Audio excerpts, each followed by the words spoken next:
Assalamualaikum warahmatullahi wabarakatuh. Kembali bersama saya Muhammad Abdullah Amin Hasibuan, tentunya di channel saya Muhammad Abdullah Amin Hasibuan. Jangan lupa like, komen, dan subscribe ya teman-teman semuanya. Kali ini saya akan menceritakan tentang dusun saya, yaitu Dusun Huta Baru, di mana dusun ini merupakan berada di wilayah Kabupaten Labuhan Batu Utara, tentunya Provinsi Sumatera Utara. Kalau kita berjalan dari Kota Medan menaiki kendaraan kereta api sampai ke Labuhan Batu atau Kota Rantau Prapat, terus masuk lagi ke dalam, membutuhkan waktu sekitar 7 jam. Kalau kita naik kendaraan roda 4 atau roda 2, mungkin ke dusun saya ini akan sampai sekitar 8 sampai 9 jam. Jadi dalam sejarahnya dusun saya ini namanya adalah Dusun Huta Baru. Dia merupakan dusun terakhir di Desa Batu Tunggal. Dalam sejarahnya, bahwa kampung kami ini merupakan bagian daripada Kecamatan Na 910. Jadi ikon penamaan Na 910 itu termasuk bagian daripada kampung kami ini, yaitu Kampung Huta Baru.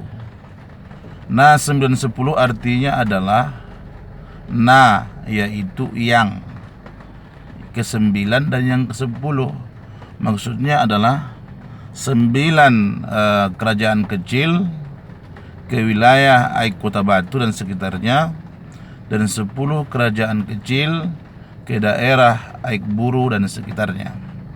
Sehingga Kecamatan 910 itu merupakan kumpulan daripada raja-raja kecil yang berkuasa saat ketika pada masa sebelum adanya penguasaan oleh Belanda, maupun pada masa saat ketika telah dikuasai oleh orang-orang penjajah ataupun Belanda. Jadi saat ketika itu di dusun kami ini, sampai hari ini yang menjadi miris bagi kita adalah sampai hari ini dusun kami ini atau kampung kami ini belum merdeka. Kenapa dikatakan belum merdeka? Sudah sampai hari ini tahun 2020, sudah 70 tahun lebih Indonesia merdeka, tetapi dusun kami ini belum merasakan yang disebut dengan aspal. Bahkan hari ini masyarakatnya semakin miskin. Buktinya apa? Buktinya semakin banyak orang-orang yang ada di kampung kami ini yang tidak bisa untuk hidup dengan mapan. Bahkan saat sekarang ini mereka cenderung untuk miskin. Kenapa seperti demikian? Tadi akses jalan kampung kami ini sangat susah sekali, mulai sejak zaman dahulu. Jadi sejarah kampung saya ini zaman dahulu adalah merupakan kerajaan yang diberikan oleh raja kampung sebelahnya, yaitu Kerajaan Rimbaya namanya. Jadi Kerajaan Rimbaya ini merupakan kerajaan yang dikuasai oleh yang bermarga dari Munte. Jadi suatu ketika seorang anak muda bersama dengan saudaranya yang bermarga Sipahutar datanglah merantau ke daerah Buru, dan saat ketika itu bertemulah dia dengan raja kampung. Karena anak ini sangat baik sekali, anak muda ini sangat baik sekali yang bermarga Sipahutar ini, lalu dikawinkanlah dengan anak sang raja kampung yang bermarga dari Munte, yang kemudian mereka menikah. Dan saat ketika mereka menikah itu datanglah raja daripada kampung Rimbaya ini mengatakan, pergilah engkau ke hulu kampung ini, di sana hutannya masih luas, silahkan Anda buka dan bukalah di sana perkampungan kalian. Maka saat ketika itu berdirilah di situ sebuah kampung yang bernama Kampung Huta Baru. Jadi kampung Huta Baru ini dalam sejarahnya adalah kampung yang didirikan oleh yang bermarga Sepahutar. Namanya adalah Raja Sati. Jadi Mamak saya itu termasuk keturunan daripada Raja Sati, dari Raja Ulong, kemudian kepada Raja Merhaden Sipahutar, yang juga merupakan pernah menjadi kepala desa Batu Tunggal. Bahkan ada yang mengatakan bahwa beliaulah pertama kali kepala desa yang ada di desa Batu Tunggal. Ini setelah itu kampung kami ini pun berada pada masa-masa penjajahan, di mana masa penjajahan ini menurut saksi sejarah, bahkan cerita daripada orang-orang tua, bahkan orang tua saya dan nenek saya, bahwa raja kampung ini termasuk takluk kepada Belanda, sehingga orang kampung itu dibuat seperti orang-orang budak yang disuruh sesuka hatinya oleh pasukan-pasukan Belanda. Termasuk dalam sebuah kisah bahwa pernah ada datang seorang tentara Belanda yang datang ke kerajaan Ekopong, di mana saat ketika itu tentara Belanda tidak berani menyeberang sungai. Lalu dia meminta untuk digendong oleh orang-orang ataupun penduduk daripada kampung Huta Baru Indah itu. Jadi sangat miris sekali kita melihatnya saat ketika itu. Tapi dalam kondisi apapun, ya namanya kita masih hidup, tetap juga kita harus berusaha untuk mempertahankan. Kemudian juga pada masa pemberontakan, bahwa pada masa ini kampung kami ini berada pada masa yang sangat sulit sekali, karena para pemberontak itu bersarang di kampung kami. Jadi sehingga makan sangat susah sekali, sehingga penduduk kampung ini kemudian mengungsi, kemudian pergi ke hutan. Bahkan menurut cerita nenek saya, bahwa di kampung kami ini tidak diperbolehkan tinggal lagi, bahkan akan dihanguskan kampung tersebut. Jadi setelah itu kampung Huta Baru tersebut setelah selesai masa pemberontakan, kembali didatangkan raja tadi, berkumpul kembali, kemudian melaksanakan kegiatan seperti biasa. Lama-kelamaan kampung ini semakin ramai. Dalam sejarahnya, di sekitar kampung ini ada beberapa kampung. Ada kampung Ekopong yang sekarang sudah tidak ada lagi. Kemudian ada kampung Masehi. Kemudian ada desa Pematang. Dulu ada namanya Kerajaan Pematang atau Perang Namidang, Seriaria, Sigabu, dan lain sebagainya. Kemudian masuk lagi ke Sipogas. Ini raja-raja kecil yang termasuk bagian daripada ikon daripada NASA 910. Tapi yang mengherankan bagi kita, bahwa dari sekian banyak nama-nama daripada raja-raja kecil ini, semuanya jalannya sudah mulus. Yang mengherankan bagi kita, dusun Huta Baru ini sampai hari ini jalannya belum ada, atau jalannya itu belum diaspal. Kenapa demikian? Kita tidak mengerti. Dan sebenarnya masyarakat di sana itu sangat banyak sekali. Bahkan hari ini lebih daripada 250 kakak. Tapi sampai hari ini dusun kami ini belum diaspal. Sudah beberapa kali diajukan kepada pemerintah supaya diaspal. Bahkan pernah ditinjau oleh Bupati Khairuddin Shah Sitorus. Bahkan beliau telah membuka jalan lintas antar desa yang menuju desa Pematang.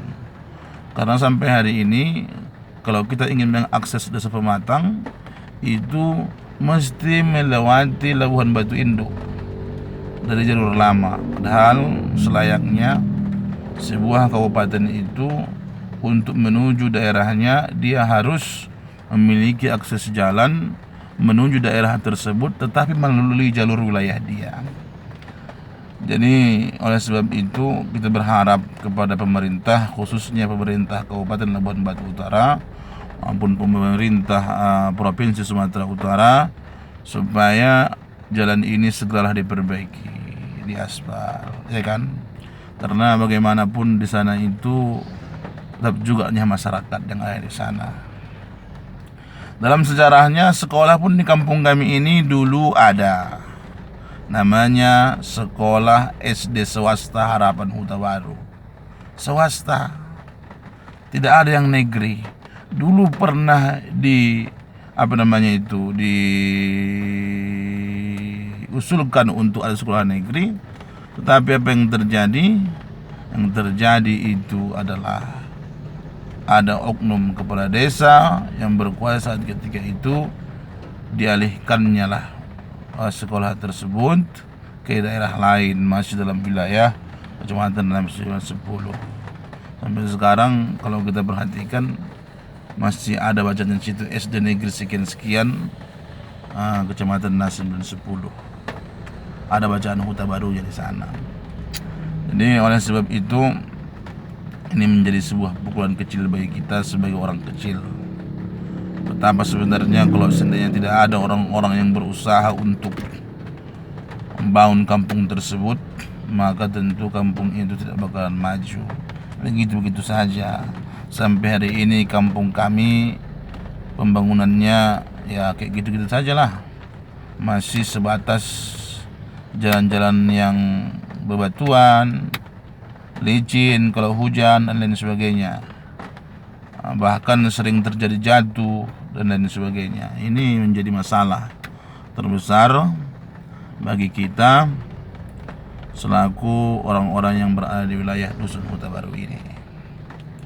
Padahal dia merupakan ikon daripada Kecamatan Namsilan 10, tetapi sampai hari ini belum ada aspal sampai ke jalan ke kampung tersebut.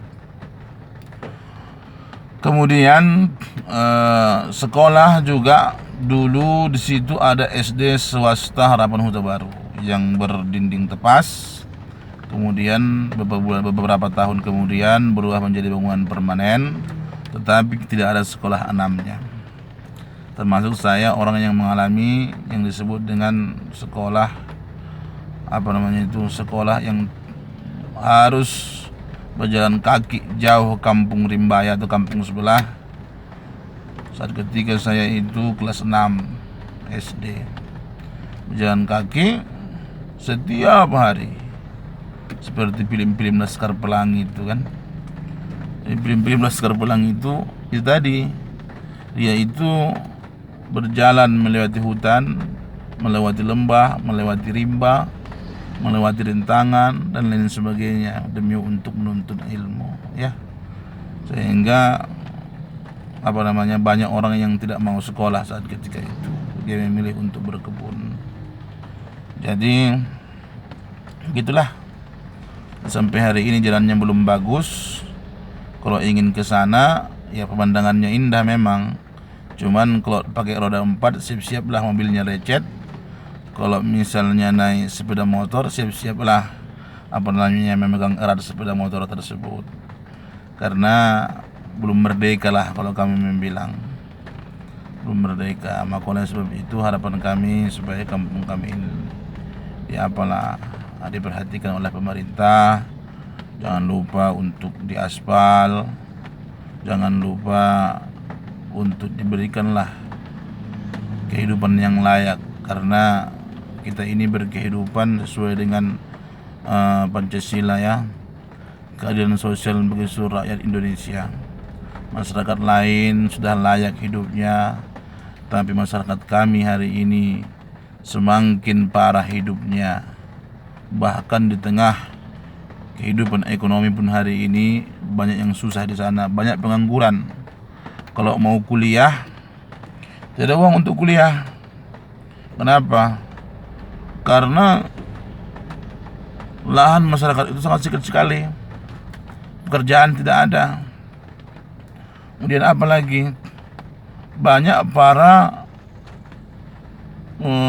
tokeh-tokeh ataupun yang memiliki kebun orang luar kampung tersebut, sehingga kampung tersebut dikelilingi oleh kebun-kebun masyarakat. Termasuk juga di situ ada kebun buntek. Jadi kebun buntek ini adalah orang Tionghoa yang menguasai daerah tersebut. Dulu pun saya pernah bertanya kepada ayah saya.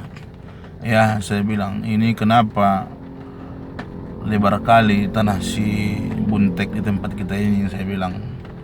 Apa kata beliau? Bersyukur buntek datang kemari, katanya. Ya, kok bisa gitu, saya bilang. Karena si buntek lah yang merintis jalan kampung kita ini. Kalau tidak ada si buntek, mungkin kampung kita ini wallahu alam tidak ada jalan, katanya. Jadi menurut versi ayah saya seperti itu gitu ya. Tapi kalau versi daripada kawan-kawan, terserah kawan-kawan bagaimana berkomentar tentang si buntek ini. Dan terus terang juga sampai saat sekarang ini saya melihat, bahkan saya tidak melihat kelemahan daripada si buntek ini. Ya, jadi sebagai seorang manusia yang ingin berekspansi, ingin memperluas kebun, wajar-wajar saja dia membuka kebun sampai ke hutan-hutan, sampai ke kampung-kampung. Kalau mengenai administrasi saya tidak tahu, cuman yang jelas ayah saya mengatakan bersyukur kita buntek ada di situ, katanya. Jadi oleh sebab itu ya kita lah mengambil iktibar di balik itu, betapa sebenarnya dahulu kampung kita itu adalah merupakan kampung yang sangat ideal sekali. Sama seperti kata orang, kampung yang ada di Sok-Sok Bakoro yang berada di ujung di bawah Bukit Barisan. Memang kenyataan di bawah Bukit Barisan memang ya. Tapi walaupun demikian, kita bersyukur kepada Allah karena masih sudah mulai banyak orang-orang yang merantau, yang merantau untuk, ada yang kuliah, ada yang bekerja dan lain sebagainya dari kampung. Sehingga inilah harapan kita nanti untuk membangun kampung halaman kita ini.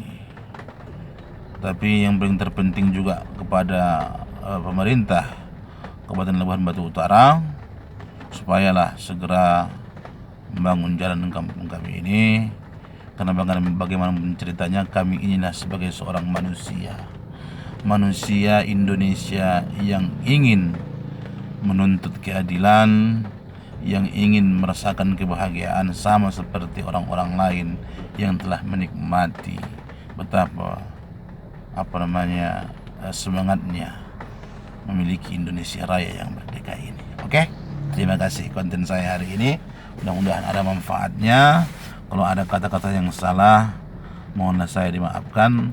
Tidak ada maksud dan tujuannya, hanyalah sekedar mengingatkan kepada kita berusaha untuk membuat yang terbaik, berusaha untuk bagaimana caranya supaya kampung halaman kami ini merdeka sehingga layak untuk hidup bahagia di bumi Indonesia yang kaya raya ini. Terima kasih. Assalamualaikum warahmatullahi wabarakatuh.